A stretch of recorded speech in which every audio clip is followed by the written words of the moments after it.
നിങ്ങൾ അറിഞ്ഞായിരുന്നോ? US-ന്റെ ടെക്സാസിലെ ഓയിൽ റിഫൈനറിയിൽ കുറച്ചു മുമ്പ് ഒരു വലിയ ബ്ലാസ്റ്റ് നടന്നു. കാഷ്വാലിറ്റീസ് ഒന്നും റിപ്പോർട്ട് ചെയ്തിട്ടില്ല. കൂടുതൽ അറിയണ്ടേ? ഞാൻ വിനയ. പുതിയൊരു ലോകവാർത്തയിലേക്ക് എല്ലാവർക്കും സ്വാഗതം. March 22 US president Donald Trump Iran ഒരു വാർണിംഗ് കൊടുത്തു. 48 മണിക്കൂറിനുള്ളിൽ straight of Hormuz completely open ചെയ്തിട്ടില്ല എന്നുണ്ടെങ്കിൽ ഇറാന്റെ പവർ പ്ലാന്റ്സിനെ അമേരിക്ക അറ്റാക്ക് ചെയ്യും. അതായിരുന്നു വാർണിംഗ് കേട്ടപ്പോൾ ലോകം മൊത്തത്തിൽ കൺഫ്യൂസ്ഡ് ആയി. എന്ത് നടപടിയായിരിക്കും ഇറാൻ സ്വീകരിക്കാൻ പോവുക? അമേരിക്ക അറ്റാക്ക് ചെയ്യോ? Totally confused situation. ഈ സമയത്ത് ഇറാൻ പറഞ്ഞ ഒരു കാര്യമേ ഉള്ളൂ: അമേരിക്ക നശിപ്പിച്ച ഞങ്ങളുടെ പവർ പ്ലാന്റ്സ് റീസ്റ്റോർ ചെയ്യുന്നത് വരെ സ്ട്രെയിറ്റ് ഓഫ് ഹോർമസിൽ ഒരു മാറ്റവും സംഭവിക്കില്ല. That means straight of Hormuz തുറക്കില്ല. അങ്ങനെ ഒരു ചെറിയ പ്രതികരണമേ ഇറാന്റെ ഭാഗത്തുനിന്ന് വന്നുള്ളൂ. ഇന്നലെ ആ 48 hours കഴിഞ്ഞു. ട്രംപിന്റെ വാക്ക് തെറ്റി. ഓക്കെ, ട്രംപ് വെറുതെ ഇരുന്നില്ല, അടവ് മാറ്റി.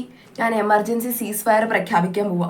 കുറച്ചു മുമ്പ് ഇറാനുമായിട്ട് ചർച്ച ചെയ്ത് നമ്മൾ ഒരു സമവായത്തിലെത്തി 5 days എമർജൻസി സീസ് ഫയർ പ്രഖ്യാപിക്കാൻ പോവാ.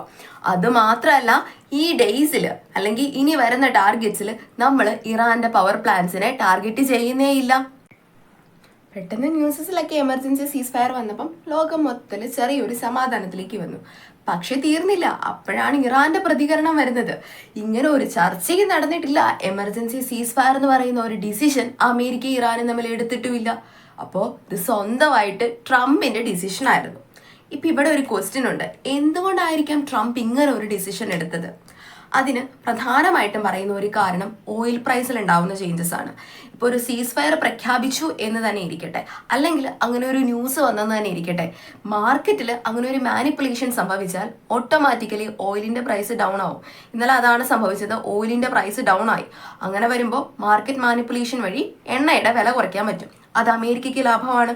രണ്ടാമതായിട്ട് 5 days ഒരു ഗ്യാപ്പ് കിട്ടുക. ആ ഗ്യാപ്പിനുള്ളിൽ അമേരിക്കയ്ക്ക് കൂടുതൽ വാർ പ്രിപ്പറേഷൻ നടത്താൻ പറ്റും. അതുപോലെ കൂടുതൽ സൈനിക നീക്കത്തിനുള്ള ഒരുക്കങ്ങൾ നടത്താനും പറ്റും. കുറച്ച് സമയം കൂടി അവർക്ക് കിട്ടും. ഇത് ശരിക്കും ചിന്തിക്കാൻ എടുക്കുന്ന ഒരു സമയമാണ്. അമേരിക്കയ്ക്ക് ചിന്തിക്കാൻ കുറച്ച് സമയം വേണം. അതിനുവേണ്ടിയാണ് ഈ എമർജൻസി സീസ് ഫയർ പ്രഖ്യാപിച്ചത് എന്ന തരത്തിലാണ് വിദഗ്ധരുടെ ഭാഗത്ത് നിന്ന് വരുന്ന പ്രതികരണങ്ങൾ. അപ്പോഴാണ് ഇന്ന് കുറച്ചു മുമ്പ് ടെക്സാസിലെ ഓയിൽ റിഫൈനറിലേക്ക് ഒരു അറ്റാക്ക് നടന്നത്. അതിപ്പോൾ മിസൈൽ ആക്രമണമാണോ അതോ വേറെ ഏതെങ്കിലും തരത്തിലാണോ എന്നുള്ള തരത്തിലുള്ള വാർത്തകളൊന്നും പുറത്ത് വന്നിട്ടില്ല. ജസ്റ്റ് ഇങ്ങനെ ഒരു ബ്ലാസ്റ്റ് നടന്നു. അവിടെ കാഷ്വാലിറ്റീസ് റിപ്പോർട്ട് ചെയ്തിട്ടില്ല. ഇത്രയുമേ നമുക്ക് ഇപ്പോൾ നിലവിലത്തെ സാഹചര്യത്തിൽ അറിയാൻ കഴിഞ്ഞിട്ടുള്ളൂ. ഒരു പക്ഷേ ഇത് ഇറാന്റെ ഭാഗത്തു നിന്നുള്ള ആക്രമണമായിരിക്കാം, നമുക്ക് പറയാൻ പറ്റില്ല. ഇങ്ങനെയൊക്കെ ഇരുന്നാലും നമ്മുടെ നെയ്ബർഹുഡിൽ വേറൊരു പ്രശ്നം നടക്കുന്നുണ്ട്. പാകിസ്ഥാന്റെ കാര്യമാണ് പറയുന്നത്. പാകിസ്ഥാനിൽ ഇൻഫ്ലേഷൻ ഹൈ ആണ്. അവിടെ ഗവൺമെന്റ് ഒഫീഷ്യൽസിന്റെ ഒക്കെ സാലറി 20% കട്ട് ഡൗൺ ചെയ്തു. അതുപോലെ ഗവൺമെന്റ് വെഹിക്കിൾസിന്റെ യൂസേജ് 60% കട്ട് ഡൗൺ ചെയ്തു. സ്കൂളുകളിലും കോളേജുകളിലും കോച്ചിങ് ഇൻസ്റ്റിറ്റ്യൂട്ടുകളിലും ഒന്നും ഇപ്പം നിലവിൽ ഓഫ്ലൈൻ ക്ലാസ്സസ് നടക്കുന്നില്ല. അവരെല്ലാം ഓൺലൈൻ ക്ലാസ്സസിലേക്ക് മാറി. ഫസ്റ്റ് വൺ എന്ന് പറയുന്നത് തന്നെ പെട്രോളിന്റെ വില അങ്ങ് ഹൈയിലാണ് നിൽക്കുന്നത്. അപ്പം അതെല്ലാം കോപ്പി ചെയ്ത് കൊണ്ടുപോകാനായിട്ട് പാകിസ്ഥാനെ കൊണ്ട് കഴിയുന്നില്ല. നെക്സ്റ്റ് വീക്ക് 4 ദിവസമാണ് അവർ വീക്ക് ഡേയ്സ് പ്രഖ്യാപിച്ചിരിക്കുന്നത്. സോ പാകിസ്ഥാൻ വല്ലാത്ത ഒരു ക്രൈസിസ് സിറ്റുവേഷനിലാണ്. ഈ ഒരു സാഹചര്യത്തിൽ ഇന്ത്യയിൽ ഇവിടെ ഹയർ ലെവൽ മീറ്റിംഗ് കഴിഞ്ഞ ദിവസം നടന്നു. അതിൽ പറഞ്ഞത് ലോകത്ത് എന്തൊക്കെ മാറ്റങ്ങൾ സംഭവിച്ചാലും ഇന്ത്യയിലെ എനർജി സെക്യൂരിറ്റി ഉണ്ടായിരിക്കും. ഇന്ത്യയിലെ എനർജിയുടെ പ്രൈസ് ഓർ LPG അല്ലെങ്കിൽ പെട്രോൾ ഡീസൽ പ്രൈസസ് ഒത്തിരി ഹയസ്റ്റ് ആയിട്ട് അങ്ങ് കൂടില്ല എന്ന തരത്തിലെല്ലാം ഇവിടെ നടന്ന ഹയസ്റ്റ് ലെവൽ ബോഡി മീറ്റിംഗിൽ നിന്നുള്ള പ്രതികരണങ്ങൾ നമുക്ക് ലഭിക്കുന്നുണ്ട്. എന്ത് പറഞ്ഞാലും ലോകത്തിലെ മാറ്റങ്ങൾ ഓരോ ദിവസവും നടന്നുകൊണ്ടിരിക്കുകയാണ്. അത് ഡേ ബൈ ഡേ അതിന്റെ ഇന്റൻസിറ്റി കൂടി വരികയാണ്. അപ്പോൾ നമുക്ക് നോക്കാം നെക്സ്റ്റ് ഡേയ്സിൽ എന്ത് സംഭവിക്കുമെന്ന്. അപ്പോൾ കൂടുതൽ ലോക വാർത്തകൾ അറിയുന്നതിനായിട്ട് സ്റ്റേ ട്യൂൺ.